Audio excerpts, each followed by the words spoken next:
Today I'm making Thermomix Garlic Bread. Now everybody loves garlic bread. It's the perfect side dish or starter for a lot of dishes, and making it in the Thermomix is super easy. It does all the hard work for you. My name's Marianne and I am a recipe developer and food blogger over at the food blog Mama Loves to Cook. Over there I share all my favourite recipes, including a lot of Thermomix recipes, so I hope you all head on over there and check it out. So let's take a look at the ingredients we're going to need to make this. Firstly, we're going to make the garlic butter. So we need butter, garlic, and some parsley. We're also going to add in a bit of salt and pepper there. Then to make the bread. Now I'm going to make a milk bread for this. I love using milk sometimes to make bread because it makes it really soft and fluffy and light, which is perfect for garlic bread because it soaks up all those buttery garlicky juices. Then we've got some yeast. I'm using instant yeast. You can see I have a big packet of this. You can also buy it in sachets. And so 2 teaspoons of this is the equivalent to 1 7-gram sachet.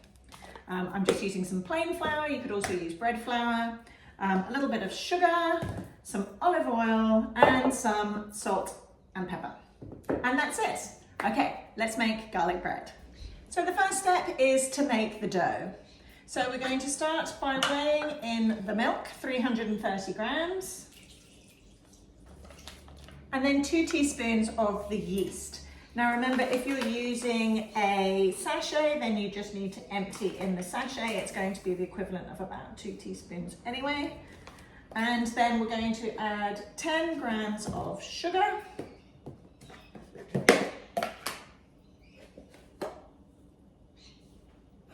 And then we're just going to heat that through for a minute on 37 degrees, which is the lowest heat setting, on speed 1. And that's just going to help warm the dough a little bit to get the proofing process started a bit quicker.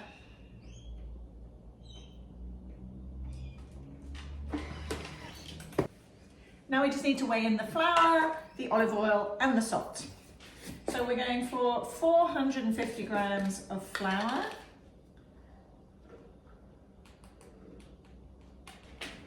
and 20 grams of olive oil,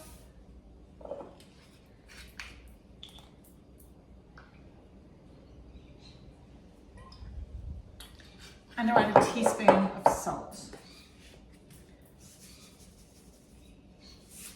Then we're going to mix that for 20 seconds at speed 3, and then we're going to use the dough function for 5 minutes.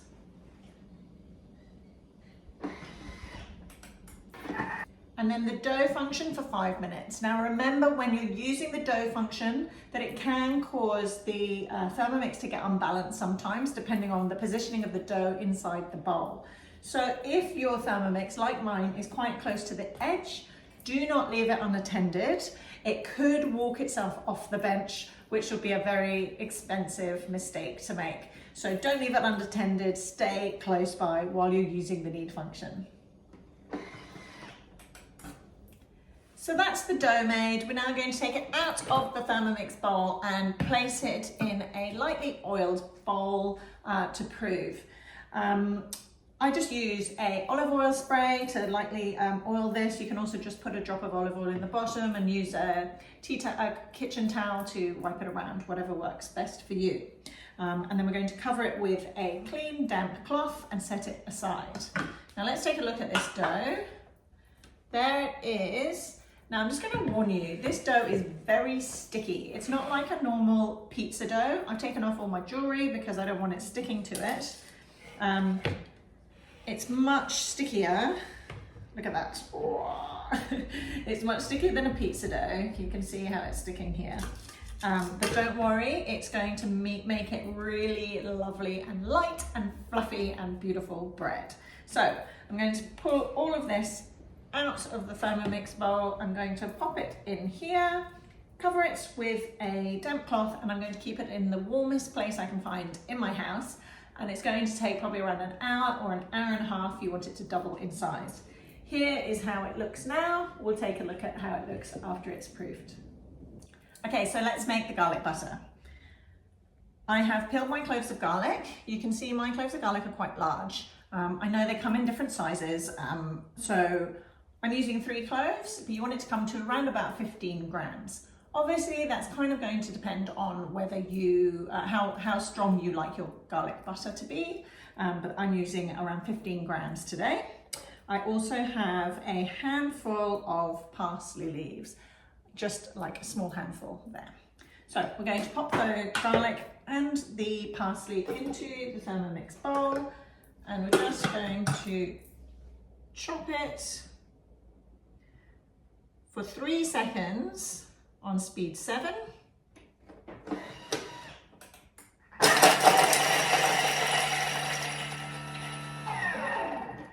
And then I'm going to scrape down the side of the bowl, and I'm going to do that again, 3 seconds, speed 7. And now we just need to add the butter. Now you can see I've chopped mine up into little pieces. It's also been sitting out for maybe 15-20 minutes from the fridge, so it's a little bit softer, which is going to make it easier to blend it up. We're looking for 125 grams of this. 127, that'll do. And we're going to mix it for 20 seconds on speed 4. Oops, I forgot, I need to put some salt and pepper in.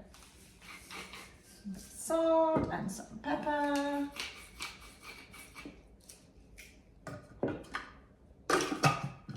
And now we're just going to mix it for 20 seconds on speed 4.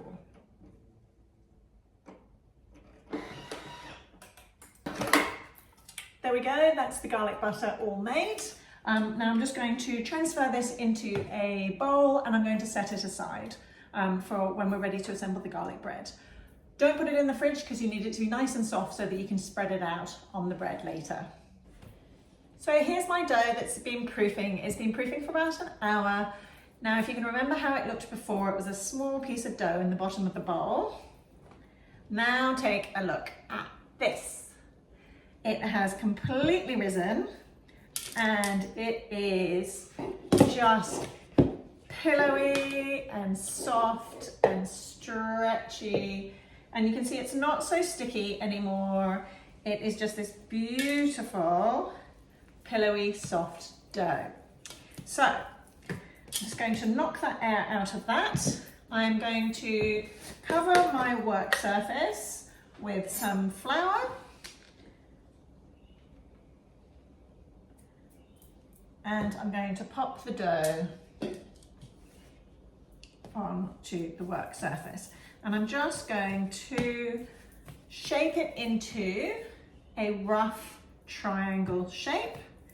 And then I'm going to use my rolling pin to roll it out into a large rectangle. Now you want the rectangle to be around 45 by 35 centimeters, so that's like 18 inches by 14 inches. You don't need to be too accurate.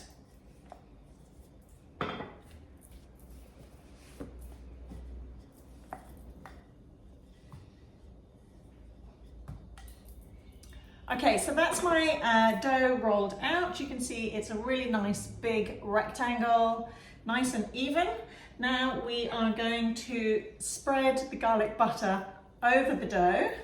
There's the garlic butter that we made earlier.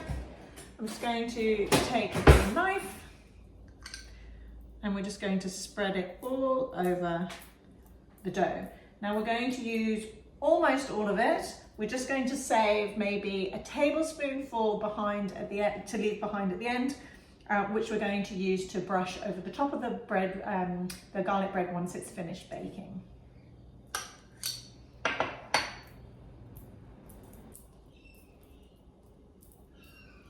Okay, so that's the butter all spread out over the dough.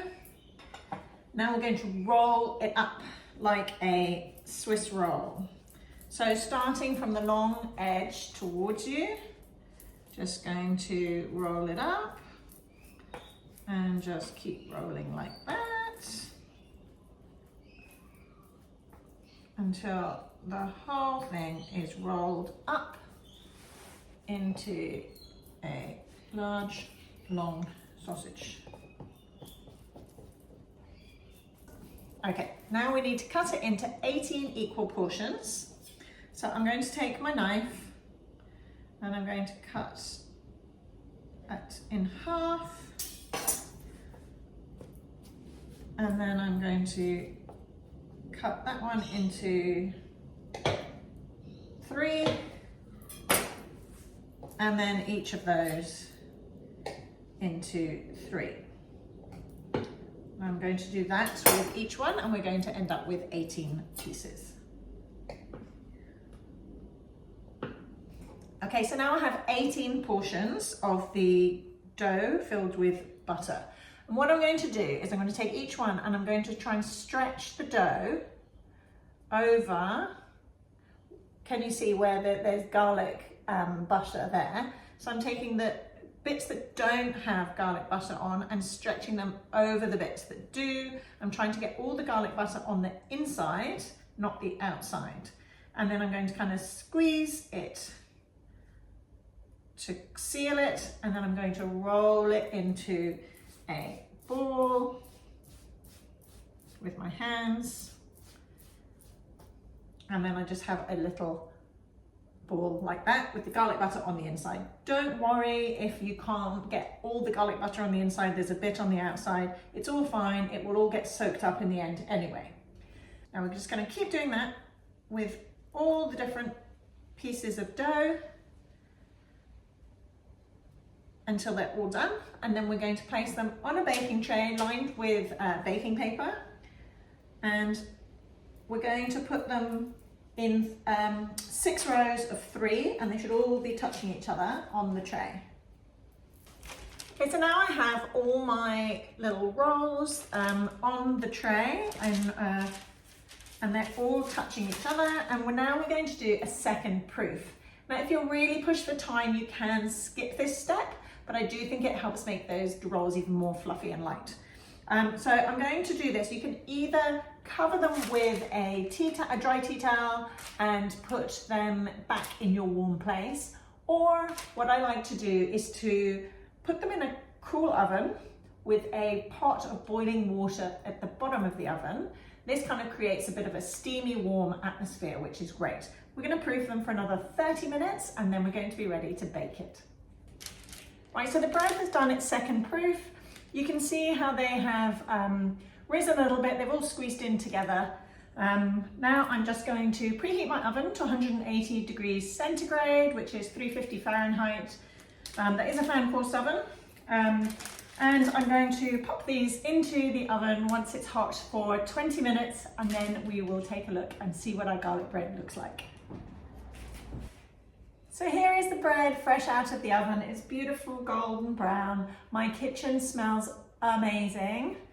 I know the kids are going to be home from school soon, and I know they're just going to want to eat this all up and not wait for dinner.